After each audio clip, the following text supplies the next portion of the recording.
Hi mate, it's good to get a call in. We've got our final game of 2021 on the 27th. How's your match preparations going? Good. David Atkinson should be back, which is a plus for us.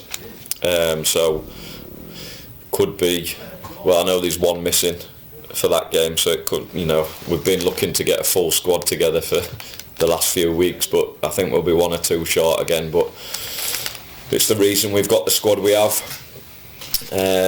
So we're going into it full of confidence, and hopefully we can finish the year off with another win.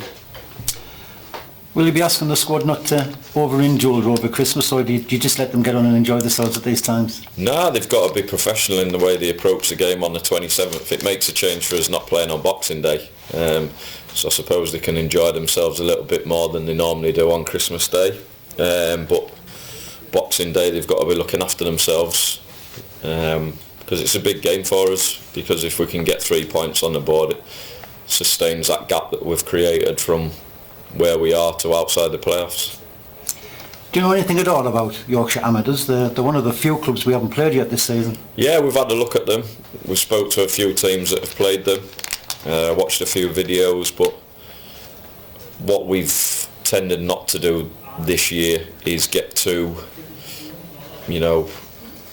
not that we don't look at the opposition, but worry about them too much, especially what quality we've got in the dressing room. We've gone out and tried to enforce our game on any team we've played, so I think that's the biggest preparation for me. Yes, we look at the opposition, but as long as we're prepared, then I'm happy with that.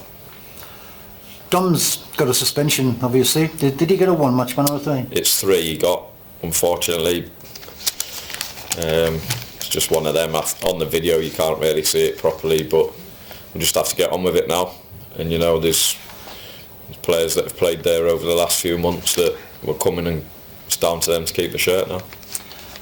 Not trying to do your job, but will Kurt slot straight into Dom's role? I'd imagine so, yeah.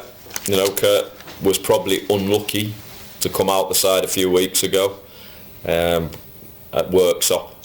He was probably, we spoke to him before the game. He was unlucky to come out, but we went for height down there, nearly paid off. But Kurt was being outstanding at left back, and I know he got a couple of man of the match performances. So yeah, Kurt will come back in. You answered my next question. Actually, I was going to say what happened to Kurt. Well, whilst you were away, Hoodie was raving about him every single game. All of a sudden, he can't go a start. No, he was outstanding. Obviously, I watched all the games, and Mark will tell you I was on the phone saying Kurt had another great game from what I saw watching it from afar. It was just that Worksop game. We have to be clever about what teams we pick for certain games, which we've probably been a bit naive in the past by just sticking with the same lads. But I think with us having the squad we have this year, it's given us that option to mix things up a little bit. Is David Palmer anywhere near a return? He won't be far off. I know he trained fully last Thursday. Well, I say fully. He joined in. So another week or two, and I think he'll be good to go. Last time I spoke to you, you mentioned there's a possibility of getting new faces in. Have you? Yeah, we're trying. I'm hopeful that we'll get one in the next week or so. Obviously, I'll wait to speak to him next week, but fingers crossed we get someone over the line, young, hungry player, which would be good for the football club and the squad.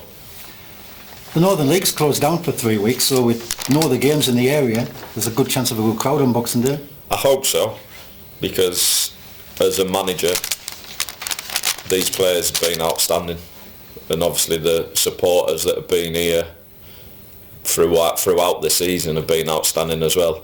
So I want the whole town to come and support them, because there won't be a lot on. Like you said, there's not many games on at all, even Premier League, I don't think. I think it's Spennymoor Darlington and that's it. Yeah, so obviously people that I know, that's all ticket as well, so the people that aren't going there, I'd hope they come here and get a good game of football in, and hopefully the lads get what they deserve and a big crowd and put on a performance, because I think that's the only thing that's been lacking from this season, the way we're going. That I'd love the lads to be playing in front of 500-600 plus, because I think that'd push us on even more.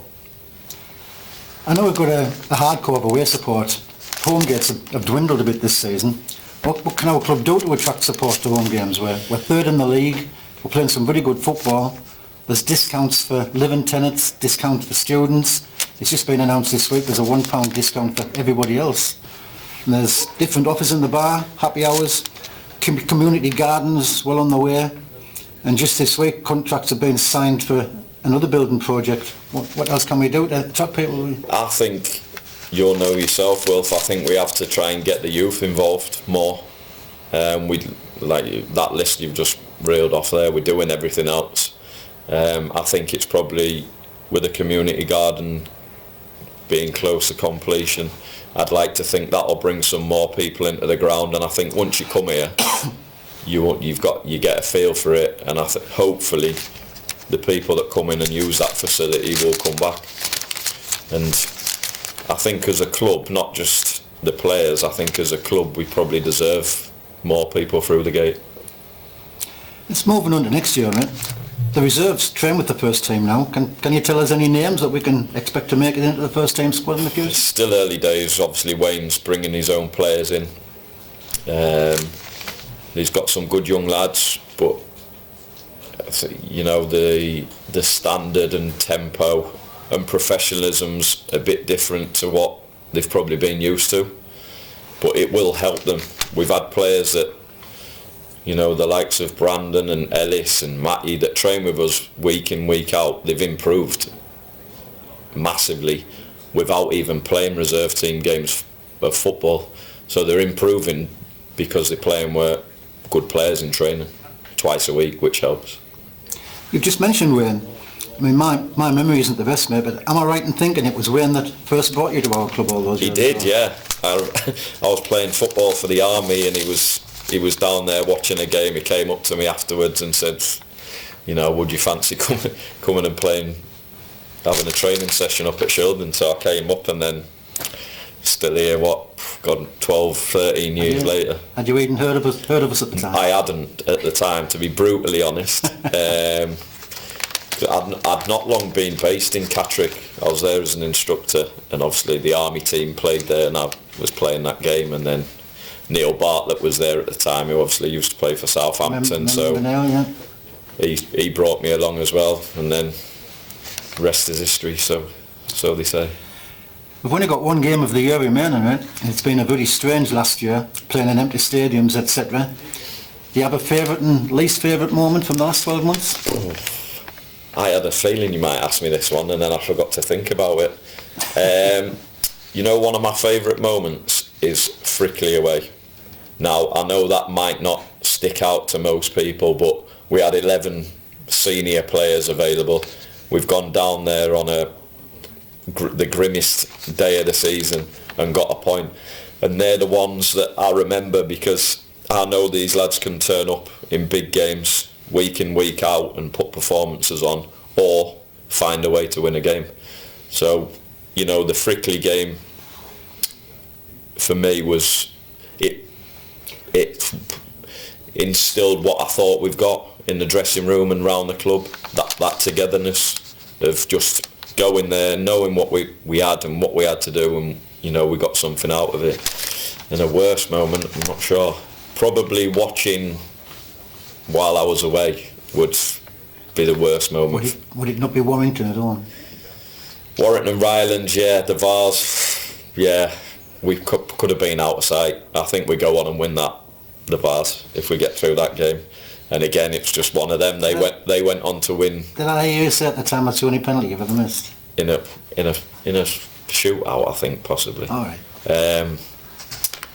Which I was disappointed about. But in hindsight, we've kicked on from then. But yeah, you look back and you think, if we'd have got...